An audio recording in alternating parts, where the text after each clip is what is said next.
Ultimately, the total addressable market for Bitcoin would be $400 trillion. That's the total sum of the global financialized world. Bitcoin will eat that, essentially.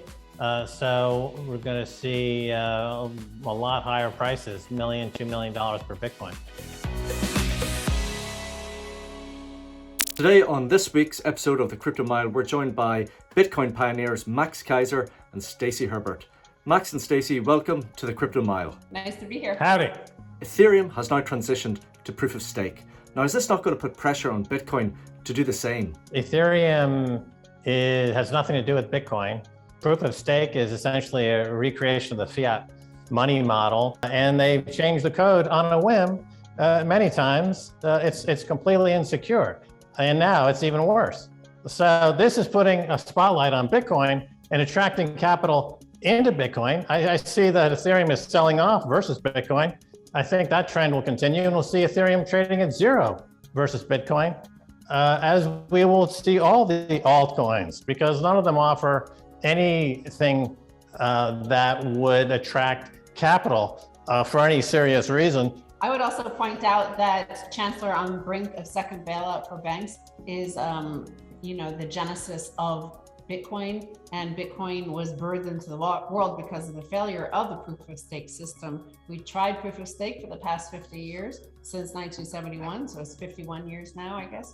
So we already tried it and it failed. There's been 3 layer 1 monies in history: gold, then US Treasuries, and now Bitcoin, and that's it. US Treasuries failed because of the inherent proof of stake sort of system to it. And you'll see the same exact thing with any proof of stake system. I recently read that hedge fund manager Michael Burry has actually blown all 7 trumpets of the financial apocalypse. Now, in light of this, is Bitcoin a bargain at $20,000 each? Right. Well, Michael Burry and a lot of others have been pointing out for years that the central banks have painted themselves into a horrible corner that they cannot extricate themselves with at this time. So we're having this global financial meltdown, which is actually part 2 of the global financial crisis that started in 2008, pretty much for the same reason. The policymakers, instead of trying to solve the problems that led to the global financial crisis of 2008, simply gave banks a bigger line of credit to do exactly the same thing for another 10, 12, 13 years and cause an even bigger problem. And that's where we're at right now. So we're at the moment of the bond apocalypse, if you will. Bonds are melting down and stocks are melting down, and we have a liquidity crisis, and an insolvency crisis simultaneously. So the credit freeze we saw in 2008 will be with us again very soon. And we're going to see more of what we're seeing in Lebanon. Customers are going to banks with guns and saying, "Where's my money?" And now several more copycats are out there in Lebanon trying to get their money back. So the government is now closing banks. So again, if you don't have Bitcoin, remember, anytime you put money in a bank, the money is owned by the bank. You don't own your money anymore once you put it into a bank. Also, this is bigger than that, and you ask about whether or not it's a good bargain, it's a price, You can still exit, and that's all that matters. Max was talking about what's happening in Lebanon, where people are going to extremes. All they want is this thing that they thought was their money. They're taught a notion of what money is. They thought that was their money. They thought that was their savings. They thought that was their wealth. And in fact, it's not. So it evaporated overnight. It is not money what is in the bank there. Just like Ethereum is not money, Bitcoin is money.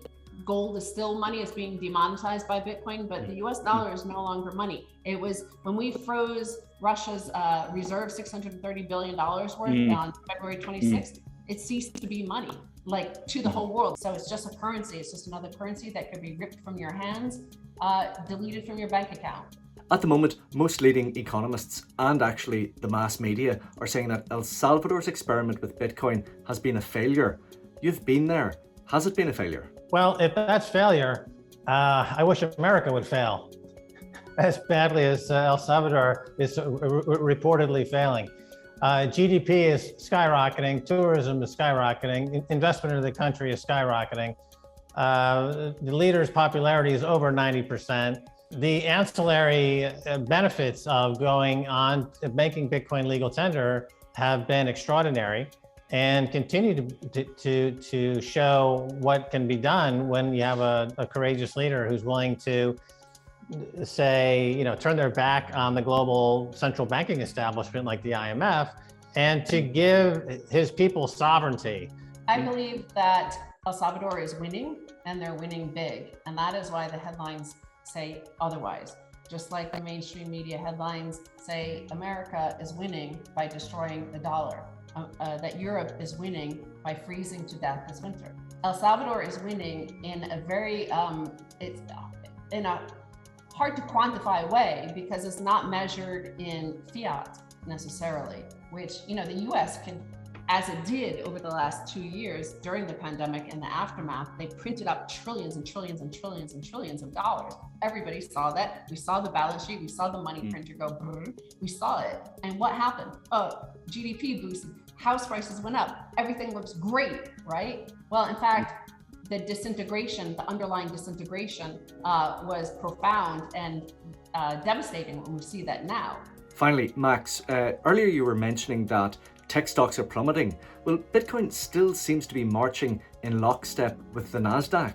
Now, when is it going to decouple from this pattern? I don't think Bitcoin correlates with anything. If you look at the 11 years that I've been in it since it was $1, it's been compounding at over 100% a year for over 11 years. And it's on its own vector. Occasionally, it would appear to have correlation with something for a short time, but that doesn't correlate with anything. It's taking humanity into a new direction. And ultimately, the total addressable market for Bitcoin would be $400 trillion. That's the total sum of the global financialized world. Bitcoin will eat that, essentially. So we're going to see a lot higher prices, $1 million, $2 million per Bitcoin. It has volatility, which is why you shouldn't borrow to buy Bitcoin, because it is a volatile thing.